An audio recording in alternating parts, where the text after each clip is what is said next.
Joining me in the studio right now, Kevin Richards. He is the CEO of the Ventura Web Design, and by way of disclosure, they designed my web page, alanstock.com. Did a beautiful job, and they keep it up, and I appreciate it very much. So good to have you here. Hey, good morning, Alan. Great to be here.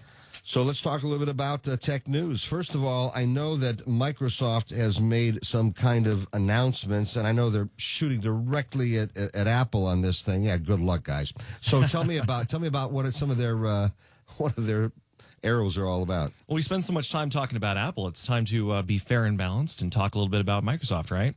So Microsoft has made a big announcement. They have acknowledged that Windows 8 that you and I have talked about is kind of a flop. And now they are promoting their latest Windows 10. And we've talked a little bit about that in the past.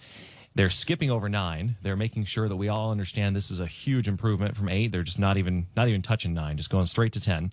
And here's the big news. They are, I'll go ahead and say it, they're copying Apple, and they are giving Windows 10 away for free. And they saw that Apple was so successful in getting people to use their operating system, which, as you know, is called OS 10. Mm-hmm. And they have identified another huge benefit, which is having all their users on the same operating system allows them to have a better product. There are still tons of people who are using the incredibly old Windows XP. The estimates out there right now are showing that only less than 20% of users have actually upgraded to the new Windows 8, and it's been out for more than a year. So that's telling you something. It's telling you that people are not excited about Microsoft products. Microsoft understands this, and they know they've got to make some big changes. All right, let me ask you, you said they're giving it away. Does that mean if you have an old computer, you can just download this, or do you have to get a new computer? Well, so that's the funny part. All the latest technology requires a lot of computing power. So it's also in partnership with those PC manufacturers. They're going to be encouraging you to get new devices. All right, let me ask you this. You said they're also going after Apple in other ways. Are they is their Windows 10 competitive with OS 10, competitive with the Apple software that we use? No, it wouldn't be compatible with software. No, they're competitive with it. Well, competitive, yes. Apple's very much trying to. I always say they're trying to make their products look Apple-y. It's kind of a back and forth chicken and egg kind of question. Who had that particular look first? Are they trying to look like Apple? Is what I'm saying. Yeah, that's what I'm saying. The user interface is designed to function more like an Apple device. Okay, that's they've acknowledged that the user interface has been a little bit too difficult to figure out. They're trying to serve too many different user types. They're trying to serve the high-end enterprise users. They're trying to serve the basic entry-level users. So it's put them in a difficult position. They've also announced that they have a new web browser coming out. Internet Explorer is the current browser that you're familiar with. They are rebranding it, changing the name, and hopefully changing some of the features. They're going to be coming out with a browser they're calling Spartan. Spartan. So that'll be coming out as part of Windows 10 as well. And an interesting thing is they're really pushing the touchscreen technology. If you have a MacBook Pro right now or a MacBook Air, it does not have a touchscreen device. Most PCs that you buy today are going to have a touchscreen. So Microsoft is identifying that, and they're improving their browser to interact with that, so you can actually mark up the page with your finger or a stylus. Okay. So, kind of cool. They also announced something that's interesting and different. We all know that Google recently kind of killed Google Glass. You remember the glasses that everybody was supposed to be wearing by now? They killed it? They killed it, yeah. Oh, really? So that's not something they're pushing forward with. One of the reasons is perhaps that they didn't have enough good software that was developed for it. It just wasn't part of the core mission. Okay. Wasn't taking off. Microsoft is now picking that up. They've come out with Windows Holographic. So wait a minute. Google gets rid of it, and Microsoft says, now that they got rid of it, and it was a loser, let me bring it aboard. Okay. Yeah, that might be a way to look at it. That's one way, I guess. Might be a way to look at it. So they're calling it a more immersive way to play and new ways to teach and learn. One of the examples they're giving is that a surgeon could learn a procedure without ever having to pick up a scalpel. Oh, that's great. That's what I want operating on me. A guy who never ever did anything and just, she just read some stuff about it. I remember reading that back in the third grade. I can operate on you. Well, now the alternative is that they could be learning on an actual person. Or they use cadavers and stuff like that. Cadavers, That's true as well. Now, I do know a couple surgeons, and they are all avid gamers. They love it. They say it definitely helps their hand-eye coordination. And, okay, that's good. I believe that. So the other use case that Microsoft came out with is an architect walking their clients around their designs virtually, not even having to be there, and being able to make them have that immersive experience. So there's no need to have a phone or a PC to use it. They're calling it HoloLens. And they're just saying it was also developed in a partnership with NASA. And so, they're saying this is going to be the next greatest thing. And it was developed by the same people who developed their Kinect. Now, what is HoloLens? HoloLens is the actual glass that goes over your it's the wearable. That you wear. Okay. Exactly. Okay. And the Windows Holographic is the software that's designed to run it. All right. And that's going to be baked into Windows 10. Quickly, what is this Cortana they've come out with? Cortana. That is Windows... their answer to Siri. Oh. So what's different there is they also made an announcement about Cortana, and what they're saying is that it's going to be moved to the PC. Now, that is, again, following Google, because you can say, okay, Google, and you can interact with Google on your PC already. Mm-hmm. So Cortana is just another step in that direction of being able to have a virtual digital assistant. Tell your computer, tell your device what you want it to do, and it'll do it. Okay, so they're all copying Apple in this whole thing. I think they're all copying each other. I mean, Apple has really led the way for a stable system. I mean, people I know have fewer problems with Apple than they do with the others. So it's true. I mean, we talked about this. The hardware is designed to work with the software, and that's something that's going to have to be addressed. But the interesting thing is, if you look at the adoption of, say, for example, iOS versus Android worldwide, Android, run by Google, has about 80% of the market. Right now, I've got Kevin Richards with me, Ventura Web Design. By the way, you want to find out more about Ventura Web Design, easy. Go to allenstock.com, the page that was developed by Ventura Web Design, by way of disclosure. And on the right-hand side of the page, you'll see the Ventura Web Design logo. Click onto that, and you can get in touch with Kevin and the people at Ventura Web Design. So what is this deal that's going on with the government using some ruse to on Facebook to get a woman who was involved in drug trafficking? What was this whole thing about? I read something vaguely, but I didn't catch the whole thing. It's a pretty cool story. So back in 2010, a New York woman was arrested for some drug charges, and as part of that arrest, she allowed the police officers to have access to her cell phone, which is a common thing. And from the cell phone, the DEA agents actually took her, not just her information, they took her photographs, and they took phone numbers of people that she'd contacted. They took whatever they could, and then here's where it gets interesting. They created a Facebook profile, and through that Facebook profile, they attempted to make contact with other people who she had clearly done business with in the past, and they wanted to use her as the opportunity to get to the other guys. And so then in 2013, this woman decided that she didn't like them doing that. She said that she suffered fear and emotional distress and was put in danger because the fake page gave the impression that she was cooperating with a federal investigation.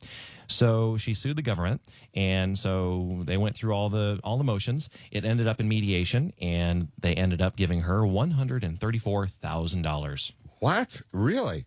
And she was the drug dealer? Yeah, well, she was the one who was put up on drug charges, yes. And I believe she did do like 1 year of house arrest or something like that. 1 year house arrest, drug dealing, and they gave her over $100,000. And then they paid her out pretty well, absolutely, yes. And so the DEA is not saying that they necessarily did anything wrong, of course, and they're also not saying that they won't necessarily use this particular ruse in the future. Well, did they pay her off based upon the lawsuit, or just to end the lawsuit? I think it's probably the latter. It's that they wanted it to go away. That's typically a government position. Just let's get it done, get it over with. And the New York judge ordered them to go into mediation. So by ordering them to go into mediation, that kind of signals, hey, something's going to happen here, so you might as well try to make it go away. But the concept of a ruse in policing is kind of interesting, and there's always a Las Vegas connection. Recently, there was some FBI agents who were posing as computer technicians, so they did that to gain access to some luxury high roller suites. And that was here in Vegas, and what they wanted to do was find out if there was illegal online sports betting going on. So they shut off the internet to that room, And then they came in as technicians, and then they did whatever it is they wanted to do to try to collect some evidence. I think they may have.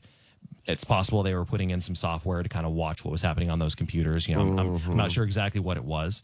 Then there's another one back in 2007, I believe, where the FBI sent out a fake news story, and that was to the Associated Press.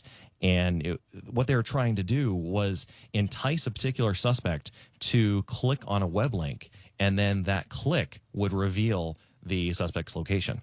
So kind of interesting technology there that, just by clicking on a link, you're revealing a lot of information about yourself. So what happened? So same thing in 2007. I don't know that I don't know how it ended up, but I do know that the FBI director at that time said he was not willing to say never when asked if the FBI would swear off that particular tactic in the future. Wow. All right. So be careful out there. Be careful. Just don't be a criminal. It's easy. Well, that's the bottom line. But yeah, go tell criminals that. What you told me what was interesting, and you didn't tell me how this could happen, but you said if people don't have cable, they can still watch the big game in a couple of weeks or so. What's this all about? It's coming up, the national holiday on February 1st. The national holiday, the big game. So NBC has announced they're calling it Super Stream Sunday. And basically, you're going to, without having to have cable, you don't have to have TV. You can do it all through the internet. You can do it through the NBC Sports Live Extra app. And you can get that for your iPad, your iPod, your phone. And you don't need the standard TV subscription anymore. So you'll be able to watch it. It's going to start at noon Eastern time, and it's going to include their pregame show, the full game, the halftime show, and the postgame. So it's all there, and it's really neat what technology is doing. Wow! And if people want to, of course, they can record it with their DVRs and then have the halftime show. Who's doing the halftime show? Do you know? The halftime show is Katy Perry. Katy Perry. And there's a bit of controversy about that because remember they were talking about whether or not she was going. I guess it's standard for artists to actually pay to perform at halftime. They pay. The artists pay. They pay the football. Okay, exactly. And Katy Perry said no, that's not happening. But then suddenly she ended up with a gig anyway.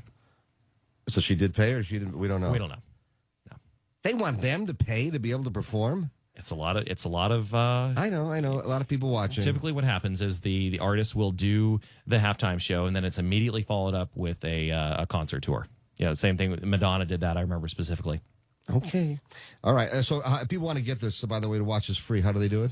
You just you go to the iTunes store, you download the NBC Sports Live Extra app, and that's free. It is free. Wow, there you go. That's how to do it. Now, let's talk briefly about passwords. It came out, and again, I didn't catch the whole story on this. I was running through some stuff, and I had to go. But I understand that they've come out with the absolute worst password of 2014, and there are other ones to avoid as well. Tell me about this. Right. So we're always worried about, oh, my gosh, everybody's going to get hacked. There's no way to protect yourself from being hacked. And, I mean, technically that is true. Mm-hmm. If somebody wants to get to you, they're going to figure out a way. It's just going to happen. But what you can do to separate yourself from the masses is actually have a good password. If you do that, you're going to be way ahead of everyone else. And, criminals, they're like water. They go the path of least resistance. So if you don't make it easy to get into your data, they're most likely not going to get there. Okay. They're going to have to, go. If they want to get to you and you've done good passwords, they're going to have to go around you and go and break into the bank. Well, that's kind of hard to do as well. So what we found is there was a lot of research, and hackers they're very proud of their work when they steal passwords and steal logins. So what they always usually end up doing is they post the whole list, millions and millions of logins and passwords on the internet, and so then statisticians go pull that down, and what they've come up with are the worst passwords you can possibly have based upon how many times that particular password was used. So the number one worst password of 2014 was 123456. Can you imagine? That's dumb. I mean, that is dumb. Isn't it? That's okay. I mean, I get it. You don't want to. You don't use a computer a lot, or you don't think. You're not thinking. You don't want to have to think. I mean, God forbid we think. Okay. The other one is QWERTY, and look down at your keyboard right now. Yeah. QWERTY. Oh, okay. See that? Yeah, the QWERTY. Yeah. So that's another one. Believe it or not, password is still on the list. Password. Password. Shockingly enough, password is on the list. Followed up by baseball, football. Here's a unique one. Dragon. Dragon. Dragon was a password. Okay. So the right way to do a password is, one, avoid words that are in the English dictionary. Okay. Don't use full words. If you're going to use full words, because that's how you're going to remember it, then break the word up. Insert some numbers. Insert a symbol. Insert the hashtag, the pound sign. Insert the exclamation point. Just don't make it something where what can be used, what's called a brute force attack, where they're just constantly checking, what's in the dictionary and see if it works. Great advice from Kevin Richards of Ventura Web Design. Great tech news segment with Kevin Richards. If you want to find out more about Ventura Web Design, go to allenstock.com. On the right-hand side of the page, you'll see the Ventura Web Design logo. Click onto that. You'll be able to get in touch personally with Kevin Richards of Ventura Web Design. They do a dynamite job. And again, by way of disclosure, they did my page, and it's fantastic. Yep, and we're hiring. That's right. That's going to get time. You are hiring. You put out a post last night, and you've got 50 responses already. Yeah, in less than 12 hours. All right. Thanks for being. We'll do it again next Thursday. Thank you. Do it again next